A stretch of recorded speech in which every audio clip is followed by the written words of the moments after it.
Olá, Antônio. Olha só, nós vimos no episódio passado sobre as bibliotecas e sobre a tipografia missioneira. E qual vai ser o assunto de hoje? Estou curiosa. Olá, Matilde! Hoje conversaremos sobre as práticas indígenas de escrita e de leitura existentes no cotidiano missioneiro.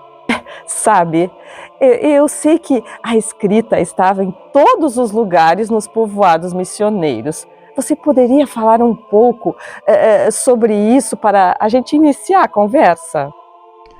Então, Matilde, como sabemos, os Guarani, antes do contato com os colonizadores, eram povos ágrafos, sem escrita alfabética, embora possuíssem grafismos aplicados nas pinturas corporais e em outros suportes de sua cultura material, e registros de informações na argila, na madeira e também em outros objetos cotidianos. Mas nos povoados missioneiros, eles encontravam escrita nas estampas, nas imagens, nas cruzes do povoado e do cemitério, em livros, missais, catecismos, partituras musicais, nas pedras, em objetos dos mais diversos, em anotações, bilhetes, cartas, enfim. Ela inundava todos os espaços, embora nem todos os moradores do povoado a dominassem, por falta de acesso à escola, como vimos nos episódios passados. Tá, mas nós sabemos que os jesuítas possuíam o costume de ouvir leituras durante as refeições. Mas como eles geralmente estavam só em duas pessoas nos povoados missioneiros, quem lia para eles à mesa? Ou esse costume assim foi abolido nas missões com os indígenas? Matilde, como dissemos em outro momento, nem todos os moradores do povoado tinham acesso aos livros da biblioteca, mas os ajudantes do padre sim, e eram eles que liam para os religiosos durante as refeições, seja para acrescentar ao alimento corporal ou alimento espiritual, seja para que não se deleitassem à mesa e pecassem contra a gula, como era o pensamento da época. E para essas leituras eram escolhidos os melhores leitores.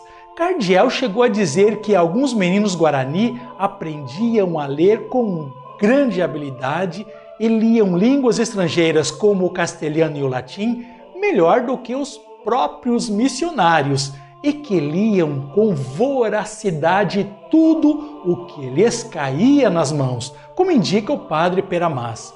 Muitas dessas leituras eram em latim. Quanto a isso, o padre Antônio Sepe escreveu: "À mesa, o melhor dos sopranos lê para mim em latim um capítulo da Sagrada Escritura. Depois, outro rapazinho lê em espanhol um trecho da vida dos santos. E ao final da refeição, lê-se o martirológio ou um calendário dos santos correspondente ao dia." Os ajudantes da missa também precisavam saber ler em latim para não atrapalhar o padre em vez de ajudá-lo. Tá, e sobre a prática indígena da escrita no cotidiano, como é que isso acontecia? Professora Matilde, certamente, por conta do preço e da necessidade de trazê-lo da Europa, o papel era um material escasso nos povoados missioneiros. Mas, ao lado de outros suportes como tábuas de madeira, couro, placas de argila e pergaminhos, ele foi usado para o registro de informações do cotidiano e também para a comunicação. Por exemplo, as atividades realizadas nos povoados sempre contavam com supervisores ou secretários indígenas que anotavam dados observados diretamente da realidade, para que os missionários pudessem ter em mãos informações referentes ao povoado, fossem aquelas relacionadas aos trabalhos realizados, a quantidade de produção alcançada em determinado período nas oficinas, nas roças, nas casas, como na fiação de algodão ou lã, referente a pessoas presentes ou ausentes nas atividades religiosas ou de trabalho, ao número de confissões e comunhões, à quantidade e propriedade de bens depositados nos armazéns comuns, aos interessados no casamento, às atividades, debates e decisões ocorridas no cabildo ou a quem era enviado para as guerras. Enfim, a escrita cumpria uma função administrativa e dela os indígenas participavam ativamente. Apenas a título de exemplo, trazemos o controle que se fazia por meio da escrita dos trabalhos nas roças coletivas, como registrou o padre Antônio Sepe. Abre aspas. Em cada grupo não se deve colocar mais do que 10 pessoas conforme suas tarefas, designando para cada grupo um supervisor ou secretário, que terá seus nomes escritos em um vacapi, um couro de vaca, como o fio de cada um, assim como os músicos os contam aos domingos para saber quem faltou à missa, fecha aspas. Doblas escreveu como isso funcionava. Acima punham-se os nomes das pessoas e abaixo deles havia fios de cores e com adornos diferentes, referentes a cada pessoa. Como cada um sabia o fio que lhe correspondia, bastava puxá-lo para saber quem estava presente ou não. A escrita também tinha grande importância na catequese, que era realizada pelos indígenas letrados, mas acabou sendo utilizada igualmente como espaço de resistência pelos indígenas. Sei. O assunto é longo, mas a gente podia conversar sobre a relação entre a escrita e a resistência? Vamos lá, Matilde. Para isso, vou utilizar, dentre tantos registros, 2 que considero exemplares. O primeiro é uma carta escrita em Guarani pelos caciques do povoado de San Inácio, em 1630, na qual denunciam os maus tratos que recebiam dos encomendeiros espanhóis na colheita da erva mate.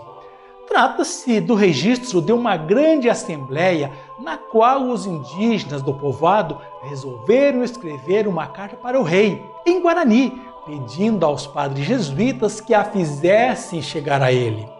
Na carta, eles informam que não queriam mais colher erva em Maracaju, próximo a Sete Quedas, abre aspas. Aqueles matos de Maracaju estão cheios de ossos de nossa gente. O templo só guarda ossos de mulheres, mas os ossos de nosso pessoal estão jogados no Maracaju. É por isso que a gente ficou empobrecida, sem casa e sem roça, passando muita necessidade, sem pessoas, sem filhos, sem irmão.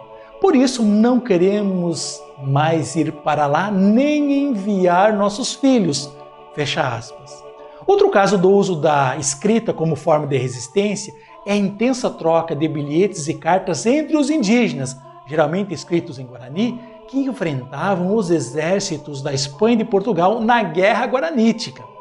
Além de levar consigo informações e estratégias militares, esses escritos contribuíram para a organização do enfrentamento, mas também, como diz o historiador Eduardo Neumann, serviram como sinal externo do autogoverno guarani. Muito interessante essa abordagem, Antônio. Espero que tenhas gostado do assunto tratado nesse episódio. Até o próximo Água de EVT. Obrigado!